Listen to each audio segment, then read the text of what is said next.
Bismillahirrahmanirrahim. Assalamualaikum warahmatullahi wabarakatuh. Alhamdulillahirabbil alamin wa bihi nasta'inu ala umuri dunya waddin. Asyhadu an la ilaha illallah wahdahu la syarikalah wa asyhadu anna Muhammadan abduhu wa rasuluhu wa la nabiyya ba'dah. Allahumma fashalli wa sallim ala nabiyyina Muhammadin wa alihi wa sahbihi wa sallim. Allahumma subhanaka la ilma lana illa ma 'allamtana wa 'allimna ma yanfa'una wa zidna ilman. Rabbana atina fid dunya hasanah wa fil akhirati hasanah wa qina adzabannar. Amin ya rabbal alamin. Bapak sekalian, berkenan Allah SWT, alhamdulillah kita dapat berjumpa kembali. Kita akan menyelesaikan tadabbur kita tentang surat Al-Insan yang tadi malam tidak selesai ya, biar tidak menggantung. Lagi pula tadi malam masing-masing orang sibuk dengan kegelapan. Masing-masing orang sibuk dengan gelap karena mati lampu ya. Jadi khawatir semalam tidak fokus, maka kita ulangi sedikit dan dilanjutkan, ditamatkan sampai akhir bahasan ya.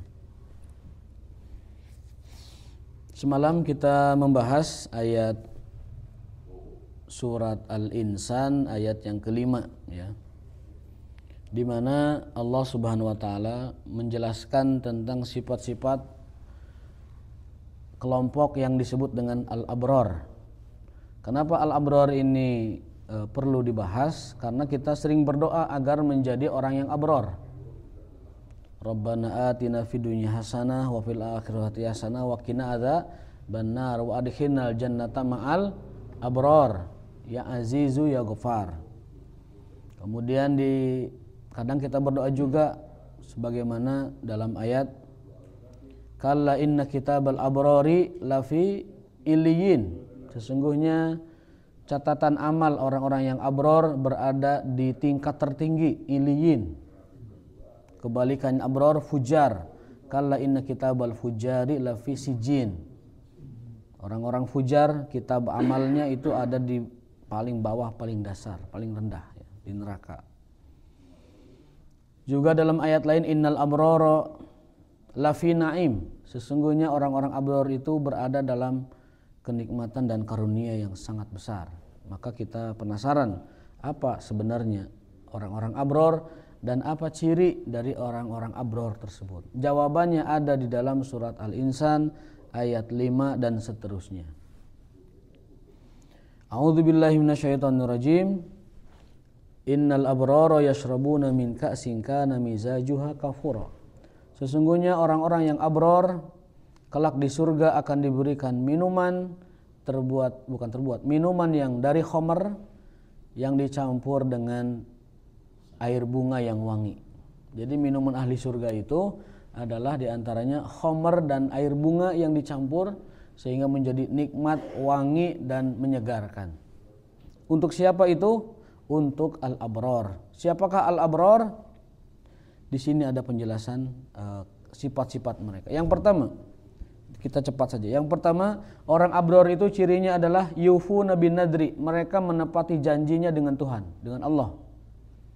Dulu di alam rahim kita pernah berjanji, alastu birabbikum qalu bala syahidna.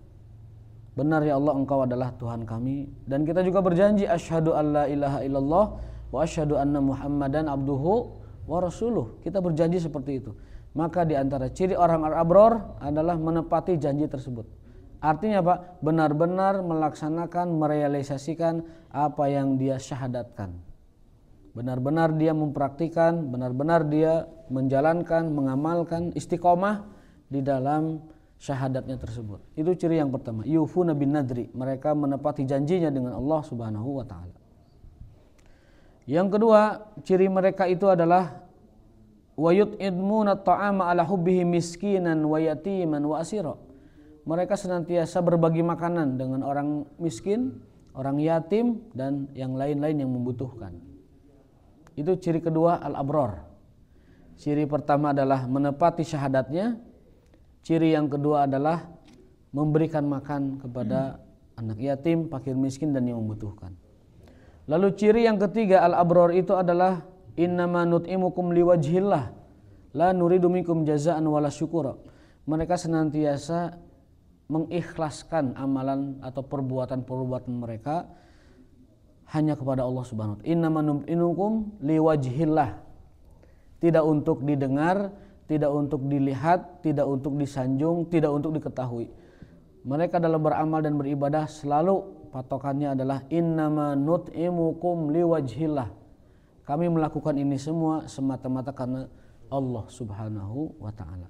La nuridu minkum jazaan. Kami tidak pernah membutuhkan balasan dari kalian, pamrih kalian, jasa, balas jasa kalian, wala syukura. Tidak juga kami memerlukan atau membutuhkan ucapan terima kasih dari kalian. Ciri orang ikhlas itu adalah orang yang tidak mengharapkan balasan dari kebaikannya dan tidak mengharapkan terima kasih dari pemberiannya. Kalau dibalas baik, alhamdulillah. Kalau diucapkan terima kasih, alhamdulillah. Kalaupun tidak, mereka tidak mengharapkan itu. Innama nut'imukum liwajhillah. Sesungguhnya kami membantu kalian semata-mata liwajhillah, lillahi ta'ala. La nuridu minkum jazaan. Kami tidak butuh balasan kalian dan kami tidak butuh ucapan terima kasih kalian. Itu sifat abrar yang ketiga. Adapun sifat abrar yang keempat adalah inna nakhafu min rabbina yauman abusan qamtarira. Sesungguhnya kami takut kepada Allah, takut akan hukumannya, takut akan siksanya, takut akan murkanya. Itu ciri abrar yang keempat. Dan yang terakhir, ciri dari abrar itu adalah wajazahum bima sabaru jannatau wa harira. Al-abrar, ciri yang terakhir adalah mereka senantiasa bersabar. Dan kita telah pelajari sabar itu ada 3 macam. Sabar tatkala menjalankan perintah agama, sabar tatkala menjauhi larangan agama, dan sabar tatkala diuji dengan cobaan, dengan permasalahan. Bahasa Malaysianya dengan cabaran, dengan onak dan duri. Nah, itu ciri abrar yang kelima. Jadi mudah-mudahan kita semua ada satu ataupun kelima-limanya ciri tersebut. Yang pertama adalah menepati janji dengan Tuhannya, menepati syahadatnya. Yang kedua memberi makan orang yang membutuhkan. Yang ketiga ikhlas dalam berbuat baik. Yang keempat takut kepada Tuhannya.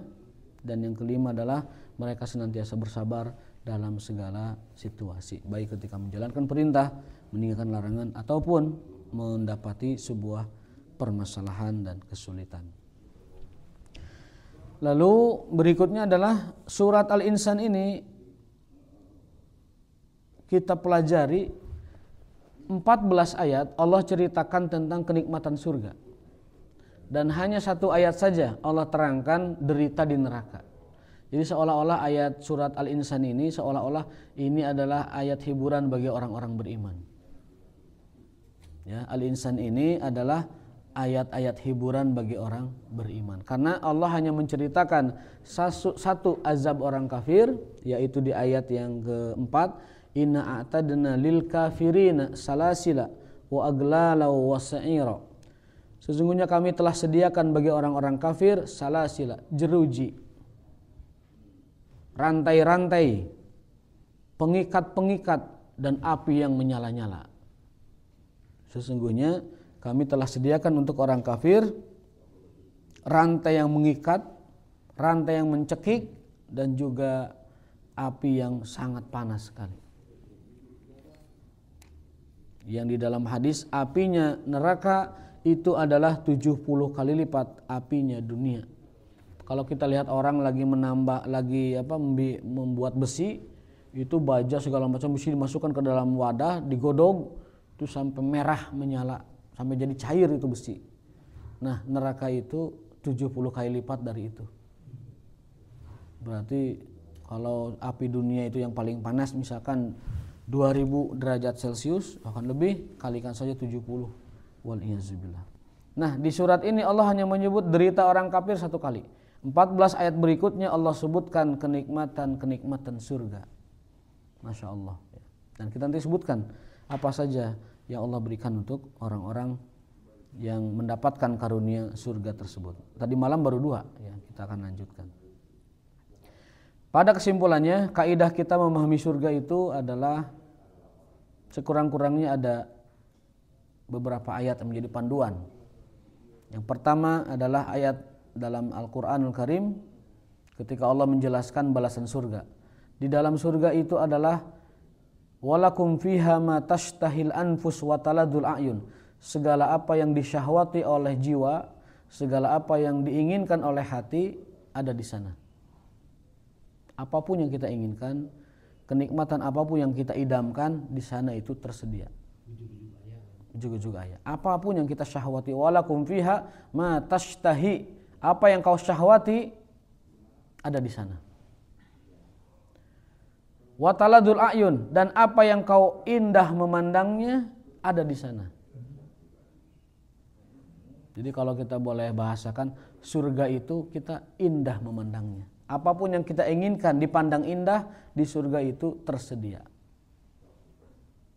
Nyampak ada di sana. Apapun yang kita inginkan dipandang indah, di sana ada. Itu kaidah pertama. Kaidah kedua, kenikmatan surga itu mala ainun ra'at, mata tidak pernah memandangnya, wala udhunun sami'at, telinga tidak pernah mendengarnya, wala khatara ala qalbi bashar, dan hati, pikiran tidak pernah terlintas kenikmatannya. Surga. Dan hadis yang ketiga, Rasulullah SAW menggambarkan kesempurnaan dan keabadian surga. Khalidina fiha, kalau dalam ayat Jadadang itu. Di surga itu kelebihannya khalidina fiha. Nah, dalam bahasa hadis Rasul bersabda, nanti kelak kalian di surga akan hidup terus selamanya dan tidak pernah mati. Innalakum fil jannati antahyau fala tamutu abadan. Itu yang pertama. Yang kedua, wa innalakum fil jannati antashibbu fala tahramu abadan. Kalian nanti di surga akan muda terus, tidak pernah tua. Usia penduduk surga itu 30 tahun. Tidak pernah menua dan tidak pernah berubah. Jadi kayak ngorak deui. 30 tahun. Kabayang nuju belekes sentrengna ibaratnya. 30 tahun. Jadi nanti kita tidak akan melihat keepen di sana. Dalam seperti ini berubah menjadi jaguaring kasep deui ki. Kada hilap kacamata ni candak. Kacamata gitu. Uruban atroba, penduduk surga itu uruban atroba. Urub itu sangat mencintai satu sama lain antar pasangan itu. Wanita surga itu uruba itu bahasa anak muda sekarang tuh bucin, benar-benar budak cinta kepada suaminya, merayu, bermanja, mengajak terus, kemudian membahagiakan. Itu uruba. Atroba itu usia mereka itu sebaya, itu 30 tahunan. Nah, maka di surga itu mereka sebaya, sepantar, ya, dan selalu dalam keadaan bersyahwat dan bercinta terus. Itu penduduk surga. Jadi jangan khawatir. Tidak ada. Di surga, indah dan enaknya surga itu tidak ada ibadah lagi. Moal ainu adan. Kang Rana moal adan di surga. Kang Halim moal adan di surga. Di surga teu aya adan, teu aya ibadah, teu aya puasa, teu aya zakat. Di surga tidak ada kewajiban-kewajiban agama. Jadi surga itu full menikmati fasilitas yang Allah berikan berupa kenikmatan.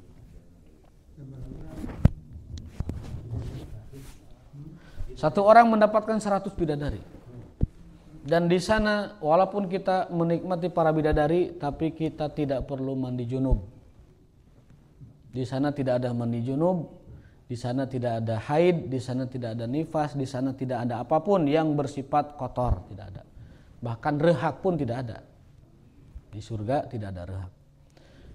Kalian akan hidup terus, tidak pernah mati. Kalian akan muda terus, tidak pernah tua. Wa innalakum fil jannati an tan'amu fala tabtaisu abadan. Di surga kelak nanti kalian akan nikmat terus, tidak pernah sengsara. Dan yang terakhir, wa innalakum fil jannati an tasihu fala tamradu abadan. Fala tasqamu abadan. Dan kalian nanti di surga akan sehat terus, tidak pernah merasa sakit. Di dunia mungkin orang nikmat terus, tapi ada tidak nikmatnya. Di dunia mungkin orang ada yang sehat terus, tapi ada saja sakitnya. Di dunia mungkin orang muda terus tapi suatu saat akan menua. Di surga hidup terus, di dunia hidup terus, tapi kelak juga akan menua dan meninggal dunia. Nah, di surga hal-hal seperti itu, hukum-hukum alam duniawi seperti itu dihilangkan oleh Allah Subhanahu wa taala. Mereka hidup dalam dimensi yang kekal dan mereka hidup sepenuhnya dalam kenikmatan tanpa kewajiban apapun, tanpa ibadah apapun. Perbuatan mereka, kalau disebut perbuatan, hanya bertasbih dan bertahmid. Ahli surga itu hanya bertasbih dan bertahmid. Da'wahum fiha subhanakallahumma wa tahiyyatuhum fiha salam. Jadi mereka itu hanya subhanallah walhamdulillah, dengan teman-temannya assalamualaikum. Wa aqbala ba'duhum ala ba'din ya tasalun. Mereka itu saling menanyakan gimana saudara kita, duduk nongkrong berhadap-hadapan di dipan-dipan emas, ngobrol dan saling membicarakan dulu waktu di dunia. Jadi orang teh di surga gawe nate ngawangkong hungkul. Ngawangkong dari pagi sampai sore, pulang ke bidadari, ngawangkong deui ka bidadari tanpa rasa bosan. Di surga itu sifat bosan dihilangkan, sebagaimana sifat iri dengki, sombong juga dihilangkan. Pokoknya mah 100 kali. Ya subhanallah dan alhamdulillah.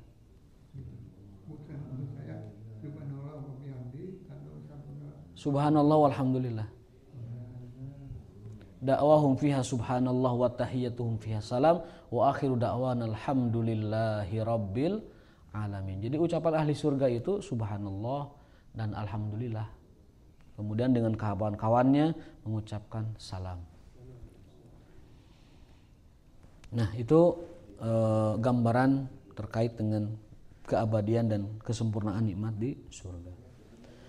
Yang pertama, bahwa ahli surga akan diberikan minum berupa khomer yang dicampur dengan air bunga bernama kafur yang yang mengeluarkan wangi yang sangat-sangat berselera kita ini. Yang kedua, minuman ahli surga itu sahlatut tanawul. Dalam ayat disebutkan a'udzubillahi minasyaitonirrajim. Aina yashrabu biha ibadullah yufajjirunaha tafjira. Penjelasannya adalah ahli surga itu diberi minuman dengan sangat mudah caranya. Yang tidur bisa meraih, yang bangun bisa mengambil, yang duduk bisa mengambilnya. Itu air surga. Enggak terbayang gimana? Yang tidur bisa ngambil, yang duduk bisa ngambil, yang berdiri pun bisa tanpa kesulitan. Kan ayeuna mah orang tidur mau minum bangun dulu. Orang duduk mau minum mungkin berjalan dulu. Orang berdiri mau minum ngambil dulu. Di surga mah enggak. Sahlatul manal, dalam bahasanya yufajjiruna tafjira.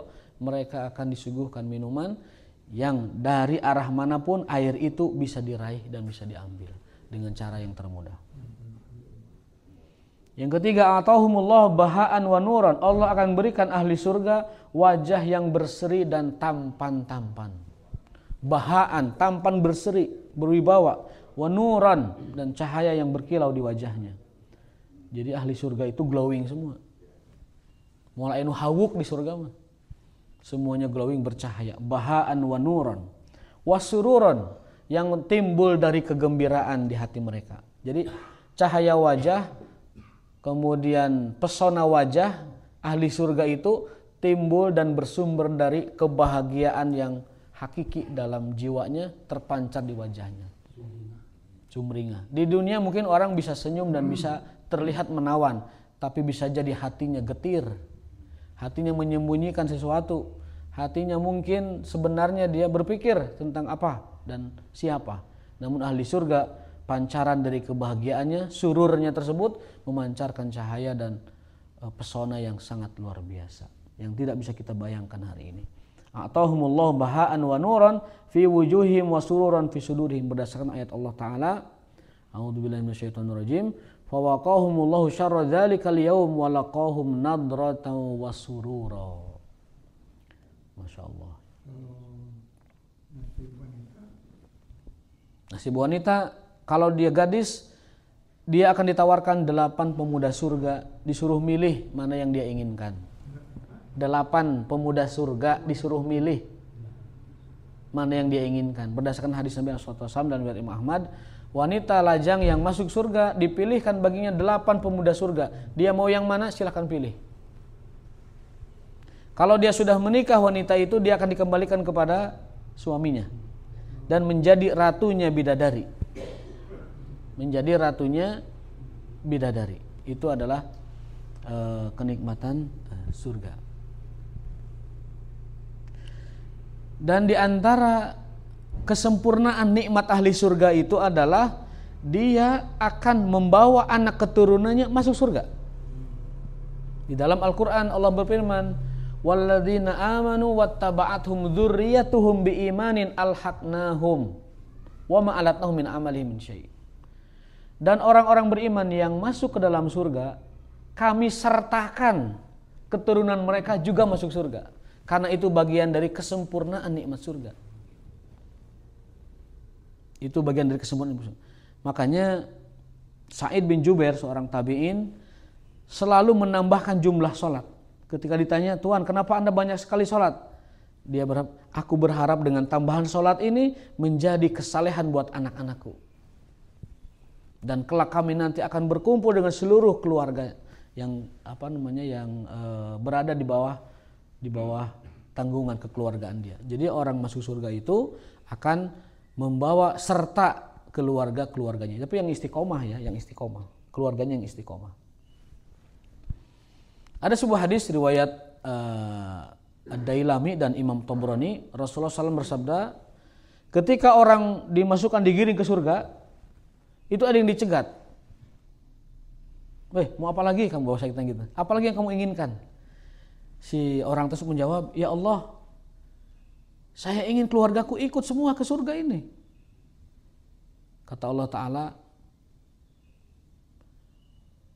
keluargamu suruh semua masuk dalam surga. Jadi ada orang ketika jalan di surga, kemudian dicegat, apalagi yang kamu inginkan? Dia menjawab, aku ingin keluargaku semuanya dibawa ke surga. Kata Allah Ta'ala, lah bukankah kamu sudah mendapatkan ini balasan amalmu? Sementara mereka tidak nyampe derajatnya seperti derajat amalanmu. Amal mereka, derajat mereka tidak sederajat denganmu dalam amal dan ketakwaan. Gimana kamu mau masuk surga? Mereka ingin masuk surga juga. Kata orang tersebut, saya tidak tenang, saya tidak suka, saya tidak puas kalau keluarga saya tidak masuk juga. Akhirnya Allah sertakan semuanya masuk keluarga itu. Itu tafsir dari ayat walladzina amanu wattaba'athum imanuhum alhaqna bihim dzurriyyatahum wa min amrihim syai'. Jadi orang yang beriman yang masuk surga, Allah alhaqna, Allah sertakan juga keluarga mereka diabringkeun ka surga.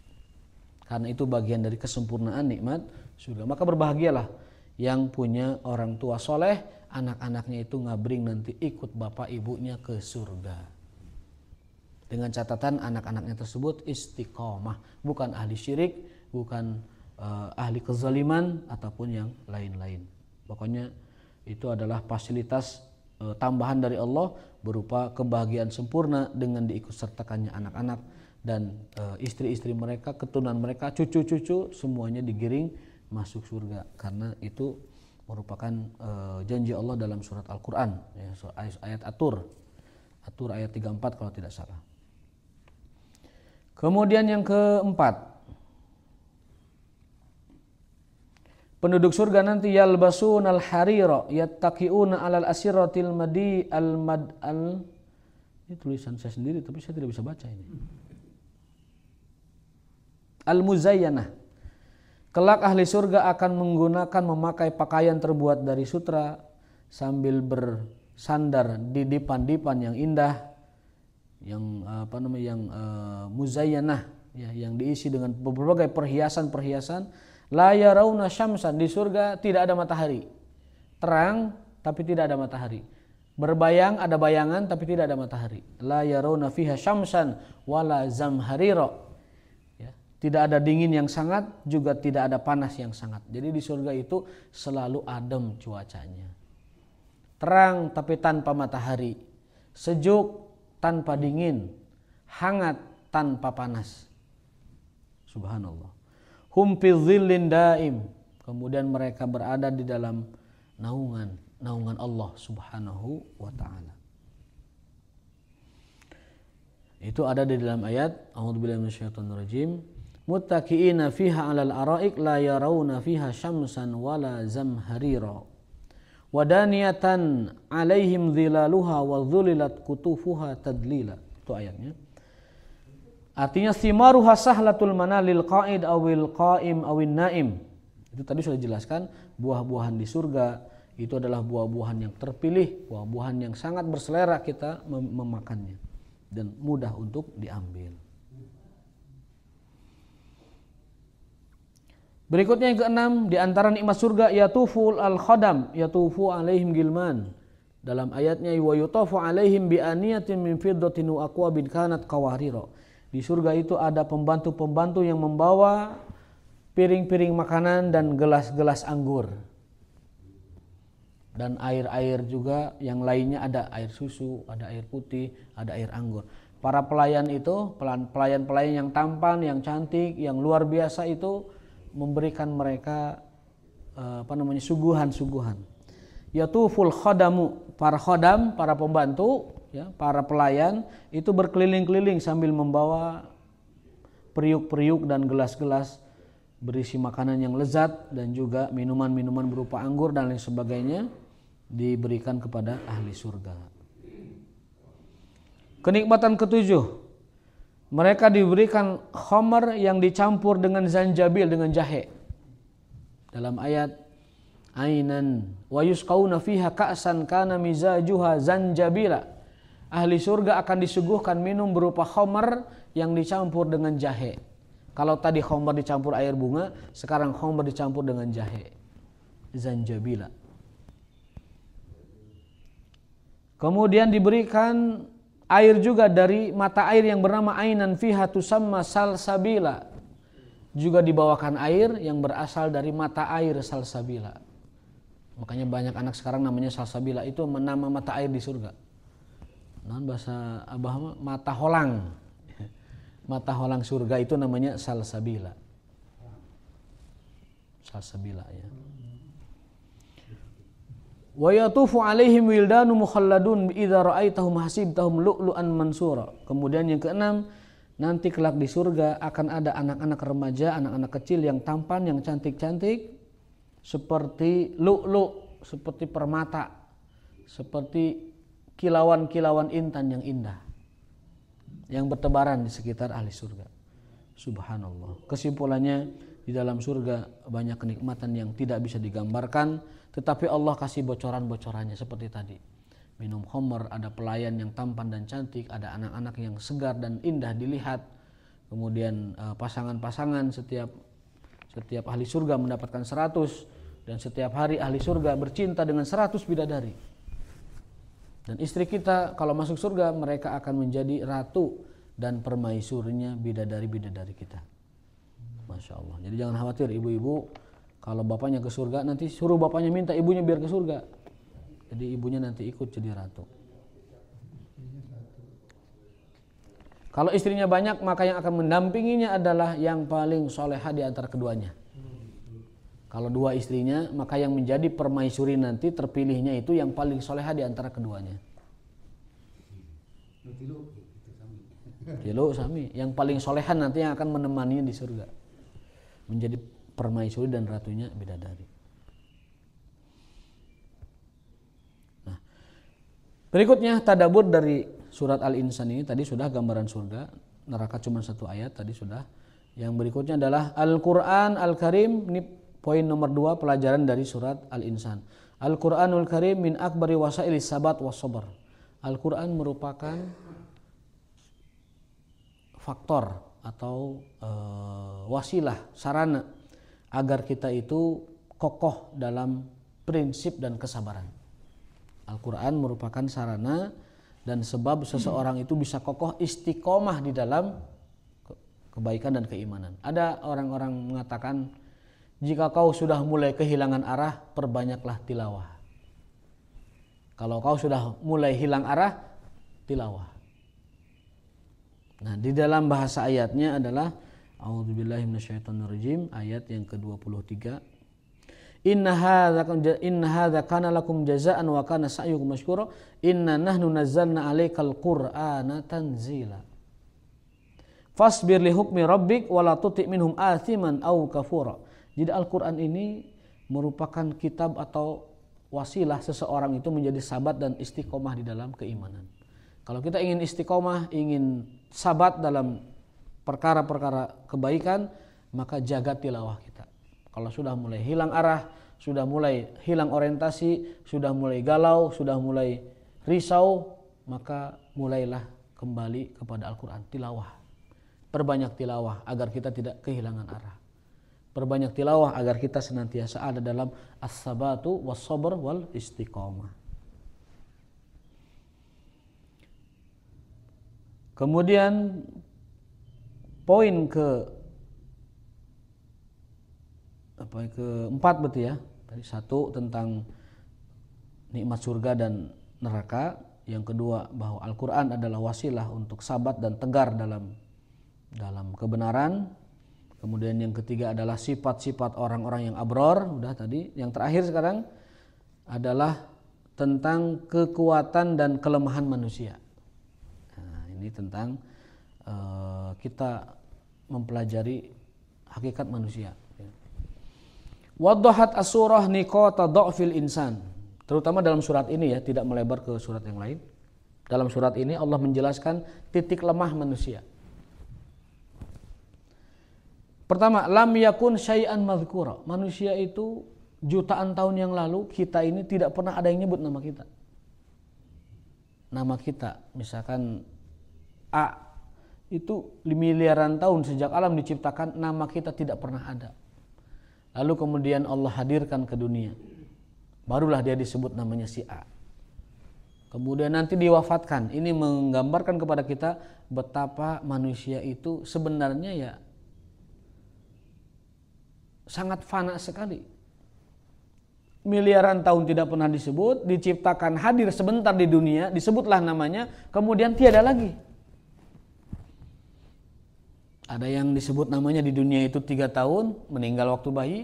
Ada yang disebut namanya itu 20 tahun, ada yang 60, ada yang 70 tahun, maksimal mungkin disebut namanya 100 tahun. Setelah itu tiada lagi. Maka manusia itu sempurna pada ketiadaan. Hal ata 'alal insani hinum minad dahri lam yakun syai'an mazkura. Ini yang selalu harus kita hadirkan dalam kehidupan kita, bahwa kita hakikatnya tidak ada. Semesta diciptakan jutaan tahun yang lalu, kita tidak pernah ada yang sebut nama kita. Kemudian kita dihadirkan sebentar. Jangan sampai kehadiran kita di dunia sebentar ini tidak membawa maslahat duniawi ataupun maslahat ukhrawi, baik bagi kita ataupun yang lain. Kita hanya hidup sekali, maka hiduplah yang berarti. Kita hidup hanya sepintas, hanya selintas, maka berikanlah manfaat yang besar bagi terutama diri kita, juga bagi orang lain. Mali walidunya ila qarakibin. Aku dan dunia, kata Rasul, tidaklah kecuali hanya seperti orang yang singgah di bawah pohon, berteduh sejenak untuk pergi dan meninggalkan selamanya. Hanya sebentar. Kemarin ada share dari Haji Dudi, itu bagus sekali. Jadi kita hanya punya waktu 50 tahun untuk mempersiapkan perjalanan yang jutaan tahun. Itu pernah kita bahas juga pertemuan sebelumnya. Nah, kemarin ada cuplikan video yang menguatkan itu, sebenarnya itu mengingatkan kita. Jangan sampai yang 50 tahun ini kita gagal menyiapkan diri untuk yang jutaan tahun ke depan. Al-Kayyisu, orang cerdas, adalah orang yang menyiapkan diri dan berbuat untuk hari esoknya nanti di akhirat. Al-Kayyisu man dana nafsahu wa amila lima ba'dal maut. Baik, nuqtah dha'af yang kedua. Titik lemah manusia yang kedua. Min nutfatin amsyajin. Manusia itu tercipta dari nutfah yang amsyaj. Nutfah yang bercampur antara laki-laki dan perempuan. Ini juga lemah. Kita berasal dari air yang hina. Kemudian diciptakanlah segumpal darah, segumpal daging, dibuatkan tulang, kemudian struktur manusia, dan jadilah dia manusia. Kita berasal dari air yang hina dan akan kembali menjadi bangkai yang hina. Dalam sebuah syair disebutkan, ma balul insan, manusia mau sombong kayak apa? Awaluhu nutfah wajifatun akhiruhu. Dia berasal dari nutfah yang hina dan akan kembali dalam bentuk bangkai yang hina. Maka yafkharu, buat apa dia bersombong? Buat apa dia berbangga diri dengan apa yang dia dapatkan di dunia ini? Tidak ada tempat untuk kesombongan, tidak ada tempat untuk berbangga diri karena kita berasal dari air yang hina dan kembali dalam kehinaan berupa bangkai. Waliyazubillah. Yang ketiga, titik lemah manusia, niqatu dha'fil insan. Yang ketiga, nabtalihi. Manusia itu hidup sepenuhnya di dunia ini adalah cobaan dan ujian. Sekali lagi, kehidupan manusia di dunia seluruhnya adalah cobaan dan ujian. Baik itu berupa ujian kenikmatan atau ujian kesengsaraan. Baik itu ujian berupa nikmat rezeki yang baik ataupun ujian berupa nikmat atau rezeki yang buruk. Semuanya itu ujian. Dalam sebuah hadis bahwasanya dunia itu darul bala, dunia itu adalah tempatnya ujian. Surat Tabarak menjelaskan, huwallazi tabarakalladzi biyadihil mulku wa huwa ala kulli syai'in qadir, alladzi khalaqal mauta wal hayata liyabluwakum ayyukum ahsanu amala.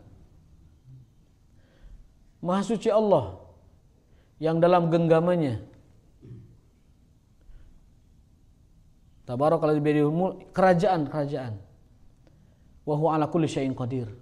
Maha suci Allah yang dalam genggamannya kerajaan dan dia adalah berkuasa atas segala sesuatu. Kemudian setelah itu dialah yang menciptakan manusia, dialah yang menciptakan kematian dan kehidupan, liyabluwakum, untuk menguji kalian, ayyukum ahsanu amala, siapakah di antara kalian yang perbuatannya paling ahsan, paling bagus. Jadi sekali lagi, kita dihadirkan di dunia sebenarnya hakikatnya adalah untuk ujian. Maka karena kita menyadari bahwa hidup kita adalah ujian, yang namanya juga orang ujian, pandai-pandailah kita mengendalikan dan juga mensikapi diri kita ini dari ujian-ujian tersebut. Di antara ujian tersebut adalah rasa capek. Laqad khalaqnal insana fi kabad. Sungguh kami telah ciptakan manusia dalam keletihan. Artinya hidup manusia itu dari bangun sampai kebangun lagi, dari brojol owa-owa bayi sampai ngegerger innalillahi wa inna ilaihi raji'un, semuanya adalah capek dan letih. Latar kabunna tobakon an tobak. Manusia itu akan melalui fase capek demi capek dalam hidupnya. Selalu begitu. Sedikit diberi kenikmatan, sedikit diberi kesehatan, sedikit diberi, sejatinya adalah untuk menjalani ujian ini. Ya, saya sering ibaratkan, kenapa dunia ini seluruhnya adalah lelah dan capek, memang begitu adanya. Ya, memang begitu adanya. Nu ngaos capek, nu teu ngaos capek saha. Nu pangangguran capek, nu kerja capek, nu teu kerja capek, nu teu boga kerja oge lebih capek. Anu nyawah capek, nu teu nyawah di lembur capek. Nu teu boga sawah leuwih capek. Leuwih capek. Jadi hakikat manusia itu memang diciptakan untuk tarkabuna tobak an tobak. La tarkabuna tobak an tobak. Diciptakan untuk melalui ujian tersebut, melalui rasa capek tersebut. Jadi kalau ada orang capek sholat berjamaah, yang tidak berjamaah juga capek sebenarnya. Kalau kita capek tolabul ilmi, yang tidak tolab juga capek. Tidak ada yang tidak capek manusia ini. Semuanya capek. Berangkat kerja capek, di rumah juga capek. Bahkan saya lebih rasakan kalau sedang tidak ada kegiatan ke Imarat, lebih capek di rumah. Kesel, bosan luar biasa, dan lain sebagainya. Tapi ke Imarat juga capek sama. Lebih capek kadang. Jadi semua kita itu capek. Latar kabuna tobakon an tobak. Laqad khalaqnal insana fi kabad. Sungguh kami telah ciptakan manusia dalam fitrahnya, yaitu capek. Maka capek itu kita kendalikan. Nikmati capek itu menjadi ibadah. Tugas kita hanya itu. Capek itu adalah fitrah. Capek itu mutlak ada pada manusia. Maka bagaimana kita mengelola capek ini menjadi ibadah. Itu aja tugas kita, menjadikan capek menjadi ibadah. Kalau tidak niat ibadah, tidak bismillah, capek itu ya hanya capek saja, tidak jadi apa-apa. Mudah-mudahan capeknya kita thalabul ilmi 2 tahun ini menjadi ibadah di hadapan Allah Subhanahu wa taala, menjadi penerang dan tanda bahwa Allah menginginkan kebaikan dari kita. Ketika Allah ingin hambanya baik, Allah tidak kasih dia harta. Ketika Allah ingin hambanya baik dalam kebaikan, Allah tidak kasih dia pangkat jabatan. Ketika Allah ingin hambanya baik dan ada dalam kebaikan, yang Allah berikan padanya adalah ilmu agama. Dalam sebuah hadis, Man yuridillahu bi khairan yufaqihu fiddin. Barang siapa yang Allah kehendaki, Allah inginkan orang itu baik dan menjadi kebaikan bagi dia, Allah akan berikan pengetahuan dalam ilmu agama. Jangan sampai kita menjadi orang yang picik seperti dalam surat Al-Fajr. Kalau diberi nikmat dia katakan Allah sedang memuliakanku, kalau diberi ujian kekurangan Allah sedang menghinakanku. Itu orang picik. Padahal ciri bahwa Allah ingin kita baik, Allah berikan kita pengetahuan dalam agama. Dengan begitu dia menjalankan agamanya dan Allah pun ridho dengan hal tersebut. Itulah yang disebut dengan keridhaan Allah yang sebenarnya. Dan itulah yang disebut sebagai kehendak Allah untuk kita menjadi baik dan kita ada dalam kebaikan. Wa waddahat niqatal quwwati, dan Allah terangkan juga titik-titik kekuatan manusia. Kalau tadi kelemahan, dalam ayat lain juga kelemahan manusia banyak. Ya, contohnya sekilas saja. Innal insana khuliqa halu'a. Manusia itu punya sifat halu'a, selalu tergesa-gesa. Buru-buru, rurusuhan. Manusia begitu. Hayang nate tereh we. Khuliqa halu'a. Idza massahu syarru jazu'a. Kalau diberi keburukan dia ngerumas. Ngerumas, langsung bereaksi. Wa idza massal khairu manu. Kalau dikasih kebaikan dia menahan, ngekewek. Itu sifat manusia. Kalau diberi karunia ngekewek, kalau diuji kekurangan ngarumasnya minta ampun. Dan kalau dalam kondisi biasa dia selalu tergesa-gesa. Dalam ayat lain, manusia itu zaluman jahula. Manusia itu tercipta dalam keadaan zaluman, merugikan dirinya, jahula, dan juga sering bersikap bodoh. Manusia itu bodoh, manusia itu juga sering berbangga. Dalam ayat lain, mukhtalan fakhura, sering membanggakan dirinya dan juga sering tertipu dengan dirinya. Jadi bodoh, kemudian zalim, kemudian tergesa-gesa, kemudian sering menahan kalau dikasih karunia, kemudian sering ngarumas kalau dikasih kekurangan, ya. Kemudian sering membanggakan diri kalau mencapai sesuatu, sering tertipu kalau dia memiliki sesuatu. Itu kelemahan manusia itu banyak. Ada lagi dhaifah, dia lemah. Ya, lemah, tetapi dengan kekurangan banyak itu kita seperti hare-hare saja. Dan tidak menyadari kelemahannya. Ya, menyerahkan diri kepada maksiat karena dia tidak menyadari dirinya. Padahal manusia itu lemah dalam keadaan seperti itu. Nah, di dalam surat ini ada titik kekuatan manusia. Yang pertama, faja'alnahu sami'an basira. Manusia itu punya kemampuan mendengar yang baik. Faja'alnahu sami'an basir. Yang kedua, manusia itu memiliki penglihatan yang baik. Jadi kelebihan manusia itu diberi pendengaran yang baik sangat sempurna, diberi penglihatan yang baik sangat sempurna. Diberi yang terakhir, inna hadainahu sabila, diberi hidayah yang menuntunnya kepada kebaikan dan keburukan. Nah, setelah Allah berikan perangkat pendengaran, perangkat penglihatan, perangkat hidayah berupa ajaran, maka Allah berikan dia turikat, manusia dibiarkan lahu hurriyatul ikhtiyar, diberikan pilihan bebas. Ya. Ini perlu dipahami. Manusia diberi hati, diberi telinga, diberi mata, diberi akal pikiran, diberi ajaran, kemudian silahkan memilih. Nah, atas pilihan masing-masing itulah Allah kelak akan memintai pertanggungjawaban kita masing-masing. Karena kita memilih, maka kita tanggung jawabkan pilihan-pilihan tersebut. Allah sudah kasih perangkatnya, gitu.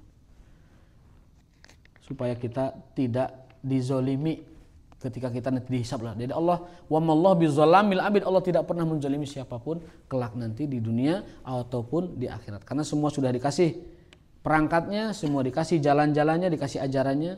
Setiap orang nanti bebas memilih dan bertanggung jawab atas pilihan-pilihannya. Wallahu a'lam bishawab, wallahu a'lam bimuradihi, wa ma taufiquna illa billah. Hadirin wa iyyakum ajmain. Terima kasih atas perhatiannya. Mohon maaf atas tambahan waktunya. Mudah-mudahan bermanfaat. Subhanakallahumma bihamdika asyhadu an la ilaha illa anta astaghfiruka wa atubu ilaik. Wassalamualaikum warahmatullahi wabarakatuh.